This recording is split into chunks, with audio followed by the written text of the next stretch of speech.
Olá pessoal, eu trago para vocês mais um conselho do Charles Spurgeon através do livro Conselhos para Obreiros. Ele fala sobre os anjos de Sodoma e Gomorra. Aqueles anjos eles tinham uma missão, que era justamente proclamar o juízo de Deus sobre aquela região. O interessante é que Sodoma, se você prestar atenção, se você observar alguns capítulos, versículos anteriores, você vai ver que Sodoma é um local depravado. É um local de muito pecado. É um local onde a maioria de nós cristãos não deve estar e nem gostaria de estar. Ainda assim, aqueles anjos não se negam e nem reclamam por fazerem a vontade de Deus naquele ambiente. E é essa a chamada de Charles Spurgeon para a nossa vida, para obreiros, para homens e mulheres que são chamados a cumprir o ídolo do Senhor. Eu e você somos embaixadores de Cristo. E como tal, é necessário adentrar em ambientes que não são do nosso agrado. Mas você não está ali à toa, você está ali por um propósito do seu Deus que te enviou a esse lugar. Sabe, os anjos não ficavam se limitando, dizendo, eu não posso entrar aqui, esse ambiente é nojento, esse ambiente é isso. Não, eles foram lá, eles fizeram a vontade do Senhor e saíram de lá.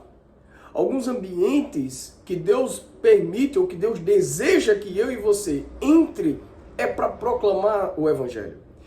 E os anjos, eles não se limitaram, eles não colocaram amaciante na carne. Não, eles anunciaram a verdade como ela é, e a verdade é dura. Nós precisamos parar de passar um paninho sobre pecados. Os anjos estão anunciando ali o risco, e é isso que Charles fala para nós. Charles Spurgeon, ele traz para nós essa intensidade de lembrarmos que o risco é real. Sabe, nós podemos passar a eternidade em um sofrimento desgraçado, sem a presença de Deus, em uma agonia eterna. E é justamente o foco desse capítulo. Sabe, o anjo de Sodoma, ele tenta trazer para mim e para você a intensidade de como nós devemos ministrar o Evangelho. Sabe, apesar de ser um ambiente ruim, todos nós somos chamados a apresentar a verdade do Evangelho às almas que estão perdidas. E nós precisamos apresentar isso com toda a intensidade que nós temos. Você pode passar e apresentar isso sem arrodeios. Essa é a verdade.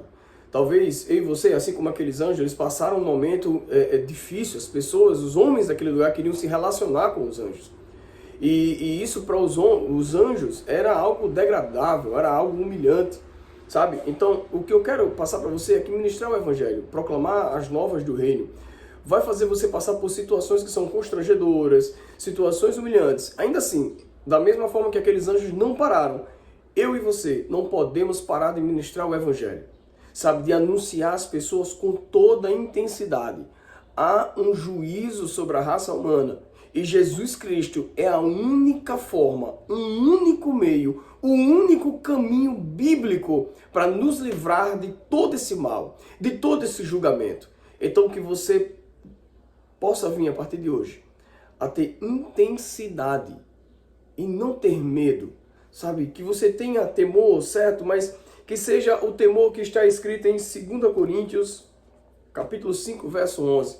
O texto diz o seguinte: portanto, sabendo o que significa temer o Senhor, procuramos convencer os homens. Sabe, a gente não pode permitir que essas sensibilidades modernas nos impeçam de falar o que nós deveríamos falar. Aquilo que é o Evangelho de Deus, do Senhor para a nossa vida e para todas as almas. O que Charles Spurgeon tem tentado passar para nós é que você não pode perder a intensidade de anunciar esse Evangelho. Nós precisamos apresentar essa verdade por mais dura que ela possa apresentar. Sabe, nós não podemos tornar ameno, brando, aquilo que requer um choque de realidade. Então, guarda esse conselho. Apresente o Evangelho com intensidade, aonde você for. Talvez alguns ambientes não agradem a você, mas são ambientes que são necessários que você esteja, para que aquelas almas possam ser resgatadas. Ló só foi resgatado, só pôde ser resgatado, porque 2 anjos decidiram cumprir a vontade, por mais dura que fosse. Por mais que aquele ambiente não fosse um ambiente agradável. Por mais que aquele ambiente não fosse um ambiente para cristãos estarem presentes ou para homens santos estarem lá. Ainda assim, para cumprir a vontade, eles adentraram naquele lugar, proclamaram a verdade do reino, proclamaram a vontade do Senhor e saíram. Não deixe de proclamar a vontade de Deus aonde você estiver.